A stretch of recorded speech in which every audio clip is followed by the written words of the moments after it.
सिंहाचे हे एक वाक्य आणि त्यामुळे झालेली माझी अवस्था काय ते पुढे सांगतेच. त्या अगोदर नमस्कार, मी पूजा. आजच्या दिवसाची सुरुवात थोडी लेट झाली कारण काल दिवसभर मोदक करून पाठ कंबर खूप दुखत होती. त्यामुळे त्यांना आज टिफिनला पण सुट्टी दिली. मी भाजीला फोडणी देऊन ताईंनी चपात्या करून घेतल्या. त्यानंतर सिंहाचे जेवण करताना मी व्हिडिओ करत आहे म्हणून हे असे काही नाटक सुरू होते.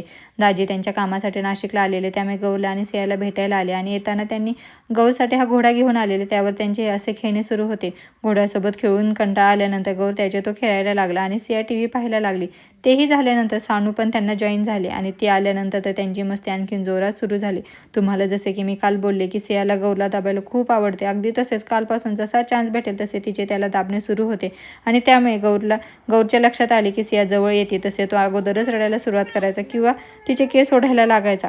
संध्याकाळी ताईची 8:30 वाजता ट्रॅव्हल होती म्हणून जेव्हा ती आवरायला लागली तसे सिंहाचे कंटिन्यू सुरू होते, मी जाणार नाही, मी तुझ्या जवळ राहणार आहे माऊ.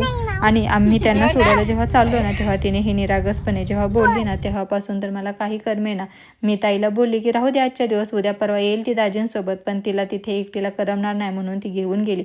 पण तिचे ते एक वाक्य आज पण मला ऐकताना मन आणि डोळे भरून आले. खरंच लहान मुलं किती निरागस आणि प्रेमळ असतात ना, हे मला त्या दिवशी खूप जाणवलं. खरंच ना. असो, घरी आल्यानंतर गौरला खाऊ चारून शेवट माधवाच्या कीर्तनाने केला. तर चलो भेटू नेक्स्ट व्हिडिओमध्ये नवीन काहीतरी घेऊन. तोपर्यंत बाय, हरी बोल.